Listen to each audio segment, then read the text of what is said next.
Hey guys, we are at the General Conference here in St. Louis, Missouri. We're going to go talk to different schools and pastors, other educators about their thoughts and ideas on education, AI, and even what it means, what it looks like to spread the gospel in an education setting. Come on, let's go chat.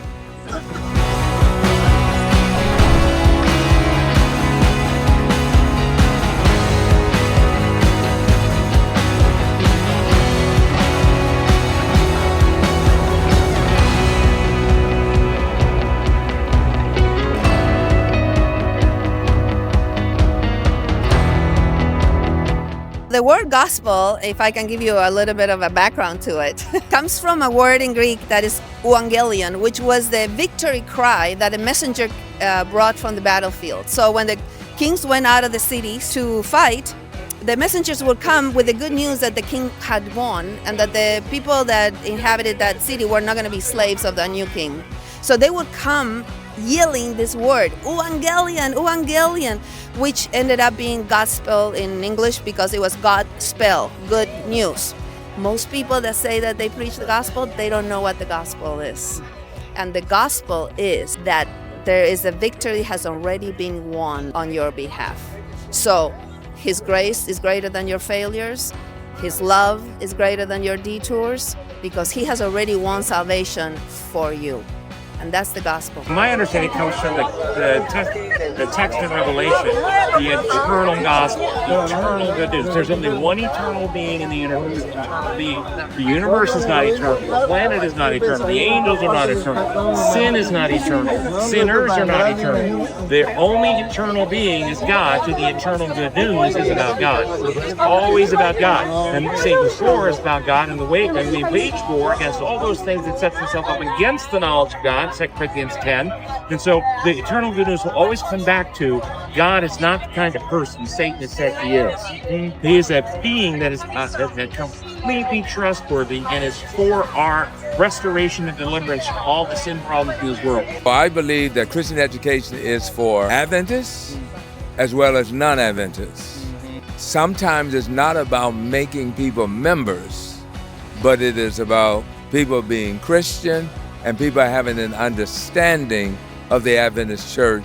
I think the biggest challenge for parents and for teachers is the fact that they're so focused on the behavior that they forget what that child or that person needs, is they really need to know the love of Jesus Christ.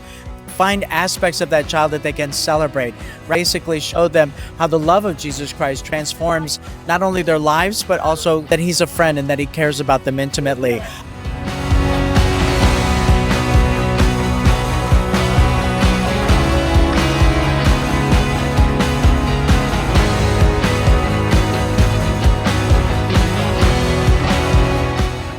Well, AI is a tool, like other tools. And the best way to use a tool is whenever you use it to spark ideas, to help you think new ways to phrase things, new ways to explore. You still use that innate creativity you want to develop, but you can use it as kind of a stimulus, as a catalyst to make that happen. Don't let it take control of who you are. You are the one in control of what AI can do and should be doing for you. It is always a resource. It's never a substitute for what you need to achieve or what you need to do. So keep it as a resource. Keep it as a starting point.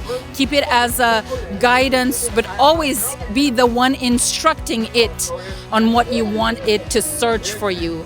More in that area as a starting point, as a resource that you can control and not just, take whatever they say, but be able to use your critical thinking and the intelligence God gave you to distinguish between what is something that you want to pursue or this is something that I want to discard. So be in control. Don't allow it to control you. I have my students do plenty of presentations, and part of that is that they actually have to be ready to present.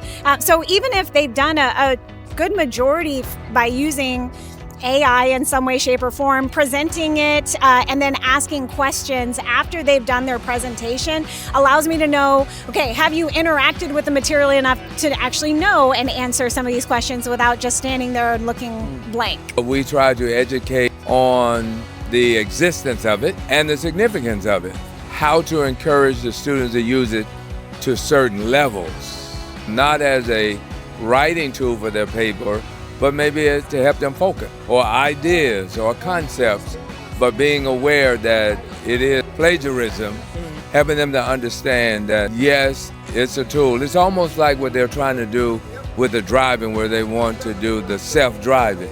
Eventually, you forget how to drive. So you don't want to let it take over.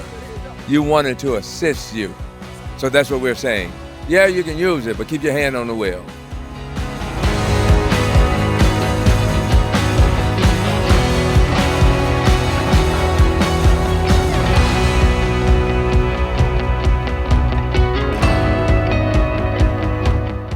Love is universal language, and everybody can relate to a smile, a hug, and they can relate to the fact that you have a servant heart, that you care for people. So everybody has a place in missions. It has a tremendous character development for kids. Their mind begins to expand when they realize that there's more than one way of doing a thing, and the respect levels and the ways of doing things begin to really open a child's mind and heart to the whole missions perspectives. I think it's how we use it, but I can see it being used in a good way. So I think it can brighten a student up. If you're at the point where your kids are doing studying, flashcards, phenomenal thing. There are AI tools out there that'll build flashcards immediately, not based on something maybe that other teachers are using, they're using your personal material. So that's something, study skills are just really above and beyond what they used to be. You can build materials using AI. We're actually leveraging AI in the recruitment realm. We actually have an AI recruiter. So they work for us in the sense that they create specific communication that is directed to the student that has a particular interest. So we're mostly using it as a resource to reach out to those students in the beginning when they are in the stage of trying to get to know a little bit more about La Sierra, but they're not sure exactly what program they want to choose. So AI is helping us kind of narrowing down the funnel and getting the students to where we need them to be so that they are ready to talk with one of our recruiters in person.